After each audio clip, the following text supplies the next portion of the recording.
오늘 밤부터 내일 아침까지 뉴욕 일원에 폭설이 내릴 것으로 예보됐습니다. 텍사스주 휴스턴에 위치한 유명 초대형 교회 레이크우드에서 예배를 앞둔 일요일 낮에 총격 사건이 발생했습니다. IRS가 제공하는 무료 세금 보고 서비스 프로그램의 이용률이 저조한 것으로 조사됐습니다. 뉴욕시 지하철에 객실 간 이동이 가능한 연결 통로가 설치된 신형 전동차가 최초로 도입됐습니다. 대한항공이 승무원의 실수로 뜨거운 커피가 쏟아져 화상을 입었다는 뉴욕의 한 여성 승객으로부터 소송을 당했습니다. 이상은 이 시각 주요 뉴스입니다. 시청자 여러분 안녕하십니까? KBN 뉴스입니다. 오늘 밤부터 내일 아침까지 뉴욕 일원에 폭설이 내릴 것으로 예보됐습니다. 내일 아침 출근길 어려움이 예상됩니다. 국립기상청은 뉴욕과 뉴저지, 커네티컷 지역에 겨울 폭풍 경보를 발령했습니다. 오늘 밤 늦게부터 내리기 시작한 눈은 내일 오전까지 이어질 것으로 보이며 일부 지역에는 시간당 2인치 내외의 많은 눈이 내릴 것으로 보여 주의가 당부됩니다. 지역별 적설량은 뉴욕시가 3에서 5인치, 허드슨밸리는 3에서 최고 9인치의 비교적 많은 눈이 내릴 것으로 예상되고 뉴저지 지역도 2에서 7인치, 커네티컷 3에서 8인치의 적설량이 예상됩니다. 뉴욕시와 해안 지역은 눈과 비가 번갈아 내릴 것으로 보입니다. 폭설과 함께 강한 바람도 예상됩니다. 시속 30에서 40마일의 돌풍이 불어 정전 피해가 우려됩니다. 내일은 기온도 내려가 낮 기온이 35도 내외를 기록할 것으로 보이고 강한 바람으로 체감 온도는 화씨 16도, 섭씨 영하 9도의 추운 날씨가 예상됩니다. 뉴욕시 비상관리국은 여행주의보를 발령하고 내일 아침 출근길 각별한 주의를 당부했습니다. 뉴욕시 공립학교는 내일 모든 수업을 원격 수업으로 변경합니다. 에릭 애담스 뉴욕시장은 가급적 외출을 자제하고 실내에 머물 것을 당부하고 특히 뉴스와 SNS 등으로 최신 정보를 확인해달라며 시민들의 각별한 대비를 당부했습니다. 한편 국립기상청은 올겨울 발생한 강력한 엘니뇨 현상으로 뉴욕 일원에 한두 차례 더 폭설이 예상된다고 밝혔습니다. 텍사스주 휴스턴에 위치한 유명 초대형 교회 레이크우드에서 예배를 앞둔 일요일 낮에 총격 사건이 발생했습니다.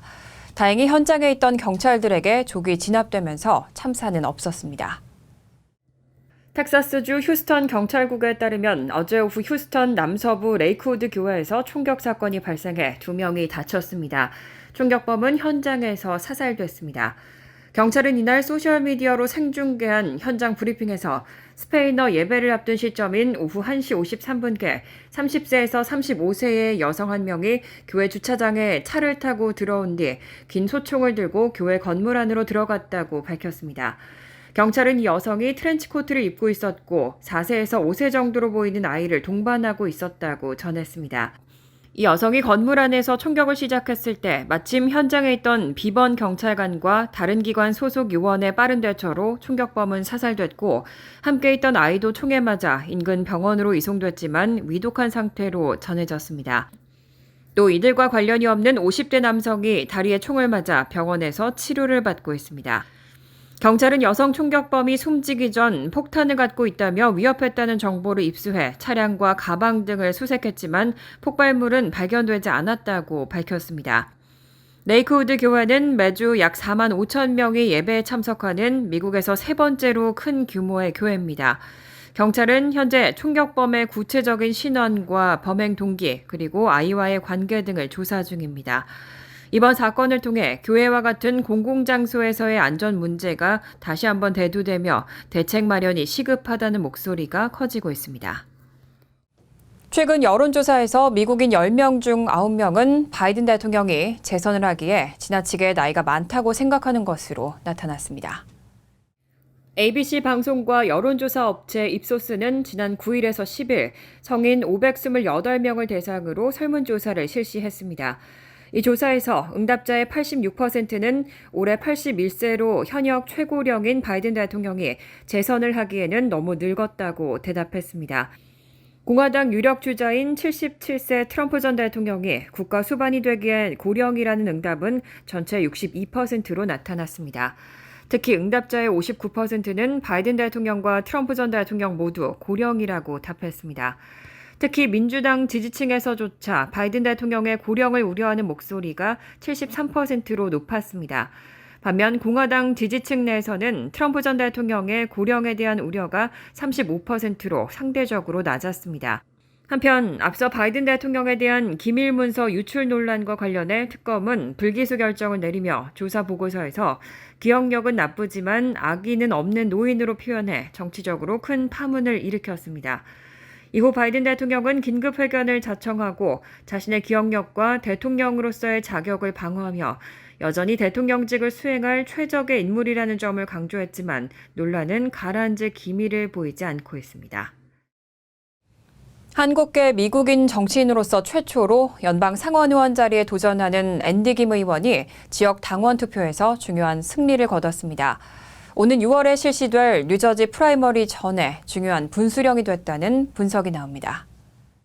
지난 10일 뉴저지 중부 몬머스 카운티에서 열린 민주당 당원대회에서 앤디 김 의원은 265표를 얻어 주지사의 부인인 태미 머피 후보를 꺾고 승리했습니다.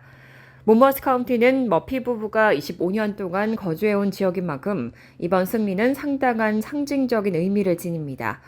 김 의원은 투표 결과에 대해 머피 후보가 수십 년간 거주한 동네에서 자신이 승리했다는 것은 다른 지역에도 강한 메시지가 될 것이라고 밝혔습니다.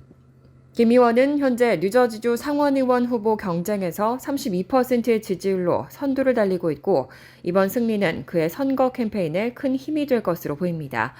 20%의 지지율인 머피 후보와는 두 자릿수 격차를 유지하고 있습니다. 다만 최근 머피 후보의 추격도 만만치 않은 상황입니다.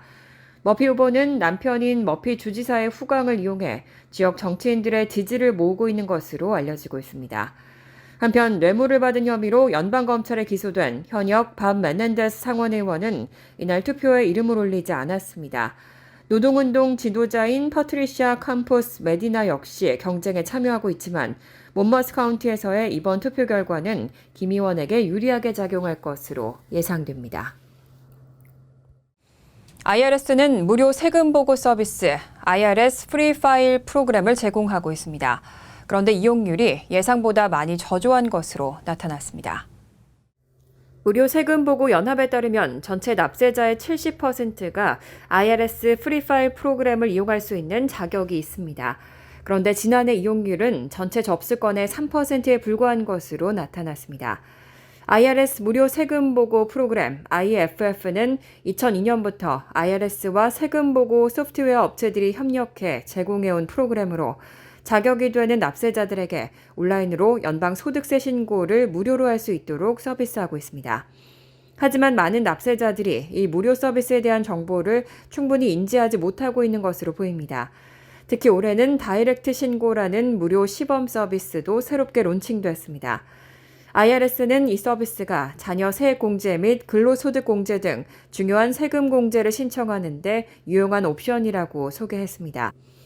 IFF는 조정 총소득이 1인당 7만 9천 달러 이하인 납세자라면 누구나 사용이 가능하고 단순 소득세 보고뿐 아니라 이자 및 배당금, 자영업자, 계약직 또는 기경제 종사자를 위한 스케줄 C도 제출할 수 있습니다.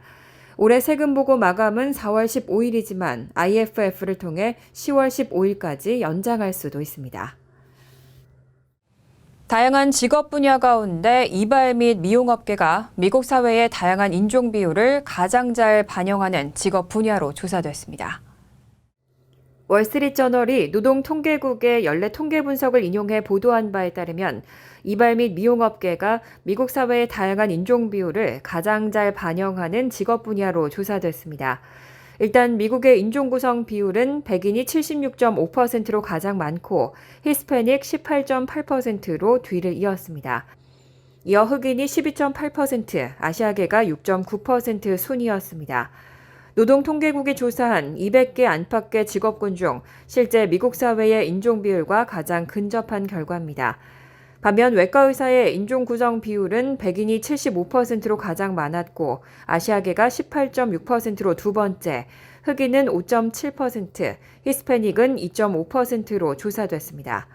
특히 의학 관련 과학자 중에서는 아시아계의 비율이 41.1%에 달해 높은 비율을 차지했습니다.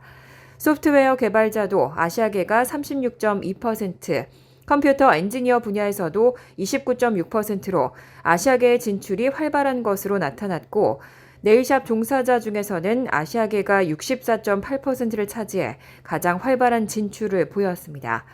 한편 농업 종사자 중에서는 백인이 96.2%를 차지했고, 건설 노동자 중 히스패닉의 비율은 60%를 넘어섰습니다. 미국 정부의 공식 통계에서 각 인종의 비율을 합산할 경우 100%가 넘어가는 것은 히스패닉에 대한 정의 때문입니다. 정부는 히스패닉을 유럽의 스페인계와 중남미의 혼혈, 원주민, 중남미 출신 흑인 등 다양한 인종을 통칭하는 표현으로 사용하고 있습니다. 뉴욕시 지하철에 객실 간 이동이 가능한 연결 통로가 설치된 신형 전동차가 최초로 도입돼 관심이 주목되고 있습니다. 뉴욕 메트로폴리탄 교통국에 따르면 뉴욕시는 이달부터 개방형 통로가 설치된 신형 전동차의 시범 운영에 들어갔습니다. 이달부터 시작된 신형 전동차의 시범 운영은 초당적 인프라 법안의 예산 지원을 받아 도입되는데, 객차 간 이동 통로가 개방돼 승객이 객실을 자유롭게 오갈 수 있도록 설계됐습니다. 미국 지하철 역사상 처음으로 운행되는 것으로 범죄 예방을 위해 CCTV도 전 객실 내에 설치됐습니다.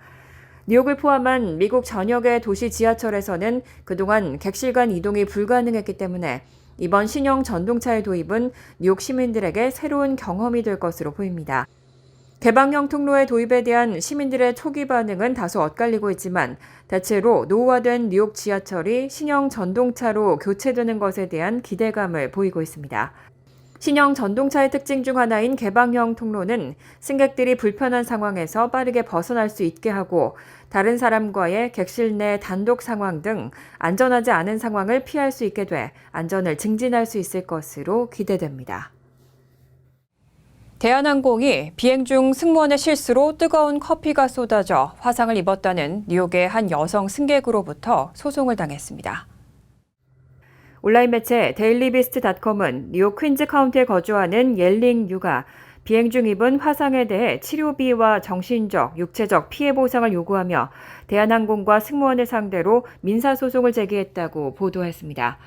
지난 5일 뉴욕주 퀸즈 카운티 대법원에 접수된 소장에 따르면 피해자인 옐링 유는 지난해 10월 JFK 공항에서 인천으로 향하는 대한항공 K85편에 탑승 중 승무원이 제공한 커피가 무릎 위로 쏟아져 생식기 부위에 심각한 부상을 입었다고 주장하며 치료비와 정신적, 육체적 피해 보상을 요구했습니다. 유 씨 측은 많은 비용을 치료비로 지출했고 영구적이 될 것으로 보이는 부상 치료를 위해 앞으로도 추가 비용을 지출해야 한다는 입장입니다. 유 씨의 변호사는 대한항공과 해당 승무원의 과실, 부주의, 무모한 행동으로 인한 유 씨의 부상에 대해 항공사가 엄격한 책임을 져야 한다며 몬트리올 협약을 근거로 소송을 진행한다고 밝혔습니다. 이번 소송에서 유 씨 측은 법정에서 정해지는 손해배상금과 이자, 법률 비용, 그리고 법원이 적절하고 정당하다고 판단하는 기타 추가 구제안을 요구하고 있습니다. 지난 2014년과 2016년에도 각각 대한항공 인천발 뉴욕행과 런던행에서 유사한 사건이 발생했던 것으로 알려져 있습니다.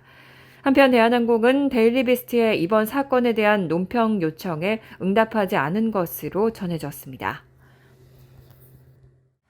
간추린 소식입니다. 한국 사위로 불리는 레리 호건 전 메릴랜드 주지사가 연방 상원의원에 도전하겠다고 선언했습니다. 호건 전 지사는 지난 9일 소셜미디어 X 계정에 공개한 영상 메시지를 통해 11월 대선과 함께 치러지는 총선에서 메릴랜드주를 대표하는 연방 상원의원 후보로 출마하겠다고 밝혔습니다. 부인이 한국계인 호건 전 지사는 2015년부터 지난해 1월까지 메릴랜드 주지사를 맡았습니다. 공화당 내 온건파이자 대표적 반트럼프 인사 중 한 명으로 꼽히는 호건은 민주공화 양당이 아닌 제3지대 후보로 올해 11월 대선에 도전할 수 있다는 관측이 꾸준히 제기돼 왔지만 상원의원 출마를 선언했습니다. 뉴저지 유급 가족병가 확대 법안이 주 하원에 재상정돼 소위원회 문턱을 넘었습니다. 지난 8일 뉴저지주 하원 세출위원회는 뉴저지 유급 가족병가 적용 대상을 직원 수 5명 이상 사업체 근로자로 확대하는 법안을 찬성 7표, 반대 4표로 승인해 본회의로 송부했습니다. 현행법에서는 직원 수 30명 이상 사업체일 경우 유급 가족병가를 사용한 직원의 고용을 보장하도록 되어 있습니다. 개정안은 유급 가족병가에 따른 고용 보장 의무를 직원 수 5명 이상 사업체로 확대하는 내용입니다. 다만 주상원에서는 닉 스쿠터리 주상원의장 등이 해당 법안 처리에 대해 소극적인 입장이라 현실화 여부는 불투명한 상황입니다. 미주리주 캔자스시티의 한 엄마가 아기의 낮잠을 재우면서 실수로 아기를 오븐에 넣어둬 숨지는 사건이 발생했습니다. 마리아 토머스라는 이름의 이 여성은 아동학대와 아동복지법 위반으로 기소됐습니다. 경찰은 9일 저녁 아기가 숨을 쉬지 않는다는 신고 전화를 받고 문제의 집에 출동했습니다. 경찰 기록에 따르면 아기는 현장에서 사망이 선고됐고 사망 추정 원인은 화상이었습니다. 경찰에 신고한 한 목격자는 이 엄마가 아기를 낮잠을 재우기 위해 요람에 넣는다는 것이 실수로 오븐 안에 넣었다고 진술했습니다. 하지만 경찰은 어떻게 해서 그런 실수가 일어날 수 있었는지 원인이 설명되지 않는다고 전했습니다. 지난 8일 뉴욕의 타임스퀘어에서 경찰을 향해 총을 발사한 용의자가 베네수엘라 출신 15세 청소년인 것으로 확인됐습니다. 사건 당시 현장에서 탈출한 용의자 헤수스 알레한드로 리바스 피구에로아는 8일 오후 뉴욕 경찰에 체포됐습니다. 뉴욕 경찰은 용의자가 지난해 9월 가족과 함께 뉴욕에 도착한 뒤 맨하튼의 이민자 수용시설에 거주했다고 밝혔습니다. 경찰은 그를 소년범이 아닌 성인으로서 일반 형사법정에 기소하고 2건의 살인 미수 혐의를 적용할 계획입니다. 앞서 용의자는 지난 8일 오후 7시께 타임스퀘어의 한 스포츠용품 매장에서 친구들과 함께 물건을 훔쳐 나오다가 경비원의 제지를 받고 권총을 발사했습니다. 이후 매장 밖으로 뛰어나간 뒤 자신을 추격하던 경찰관을 향해 2발의 총알을 더 발사했습니다. 환율과 증권 소식입니다.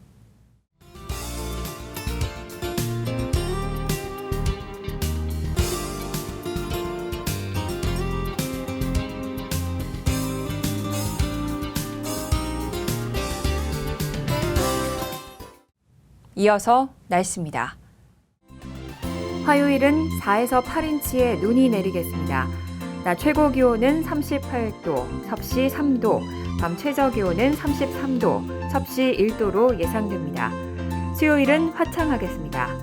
목요일은 대체로 화창하지만 저녁에는 눈이나 비가 내릴 가능성이 있습니다. 이상으로 KBN 뉴스를 마칩니다. KBN과 함께 즐거운 저녁 되시기 바랍니다. 우리 동부 최대 한인방송 KBN이 제작하는 KBN 뉴스는 웹사이트 mykbn.com 그리고 유튜브와 페이스북에서 다시 보실 수 있습니다. 좋아요, 구독, 알림 설정은 뉴스 제작에 큰 도움이 됩니다.